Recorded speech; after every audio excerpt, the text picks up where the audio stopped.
Jeg skal bede om dit fulde navn. Det er Hans Støttrup Jensen. Yes. Og din rolle her på stedet.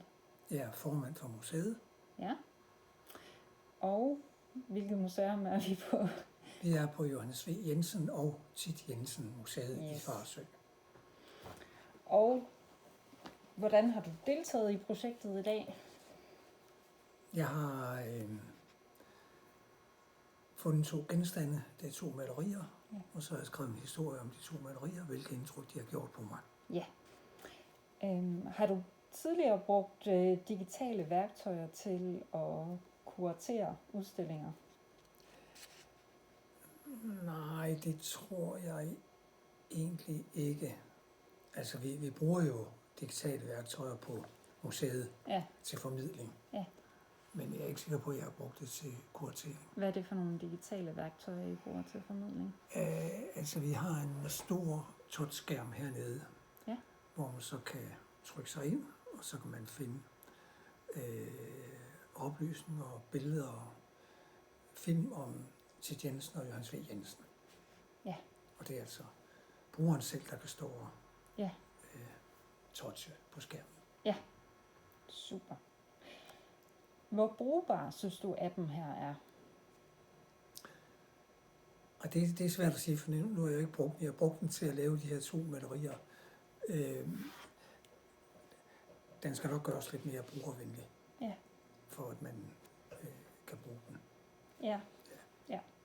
Men sådan er det jo altid i indkøring, at man skulle lige igennem nogle faser, før man får det rigtige greb om det. Hvad gjorde den svær at bruge?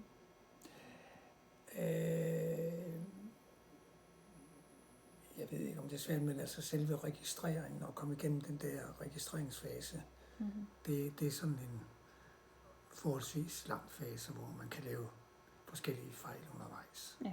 Der er også noget med at få registreret sig, eller få sig plottet ind på det rigtige sprog. Ja. Men altså, når man så først kom ind i den, og lige fik lidt forklaring, så selv det der med at tage billeder og skrive, det fungerede fint. Ja, det virkede også som om, at du... Ja. Det var jo... Det faldt dig ret nemt. Ja. Kan du se et potentiale i brug af appen for museumsarbejdet til dokumentation, uddannelse, tilgængelighed, deltagelse, kommunikation? Ja, altså det kan jeg. Jeg kan da godt forestille mig, at en skoleklasse eller en gruppe kunne komme her på museet og få nogle forskellige opgaver, og så bruge det her instrument. Ja. Yes. Mener du, at appen tilbyder en anderledes publikumsoplevelse for gæsterne?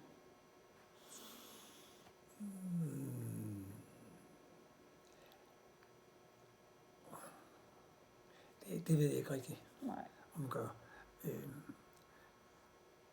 Altså, man kan sige, når man bruger den, så kommer man jo sådan i et mere interaktivt forhold til de genstande, der er udstillet. Fordi så skal man jo mene noget om dem og tage dem til sig og beskrive dem. Så på den måde, så ligger der jo et incitament til at involvere sig lidt mere i udstillingen. Ja.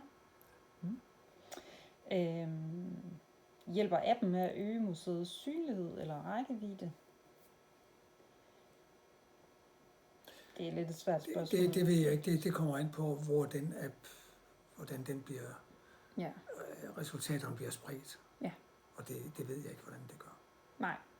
I udgangspunktet bliver det spredt via appen. Nu kan du se, nogle af de andre, de sad og søgte på kortet.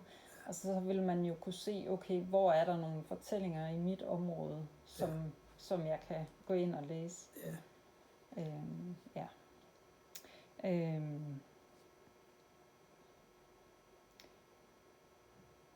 Ja, så tror jeg, vi springer den næste over.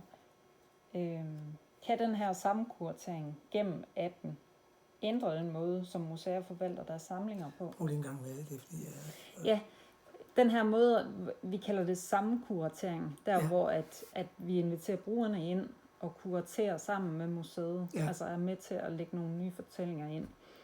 Kan det ændre den måde, som museerne forvalter deres samlinger på?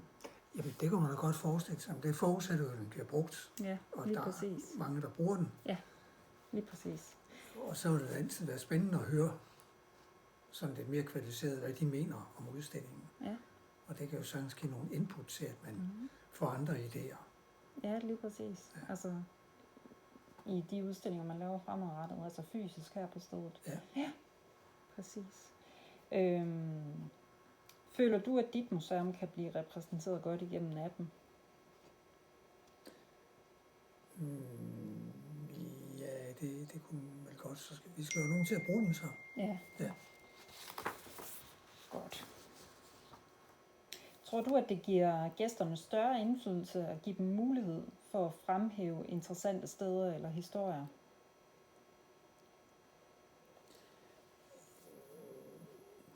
Ja, så er det ud fra gæsterne, synes jeg, man skal se det. Ja. Jamen, det tror jeg da nok. Altså, de interesserede gæster, de vil gerne fortælle om, hvad de synes, der har været spændende. Ja. Nu skriver de jo forløbig i en gæstebog herude. Ja. Det kan jeg også Og det er jo sådan meget generelt, det de skriver. Men det kan jo godt være, at de kunne få mulighed for at udtrykke sig lidt mere konkret om nogle ting. Ja, specifikt om enkelte genstande. Eller, ja. Hvad vil du foreslå for at forbedre Exhibit-appen? Altså, først og fremmest brugervenlighed. Det er alfa og omega, for at man kan få nogen til at anvende de her instrumenter. Ja. Og specielt på vores museum, hvor aldersgennemsnittet ligger ret højt. Ja. Jeg har oplevet gæster, der kommer her og siger, nu håber vi ikke, der er for meget digitalt halløj. Nej. Men så kunne man, altså hvis man så tænker mere i digital retning, så kunne man måske også sige, at det kunne være med til at løfte, eller sænke aldersgennemsnittet en lille smule. Ja, det kunne det godt. Ja. Vil du anbefale appen til andre museer?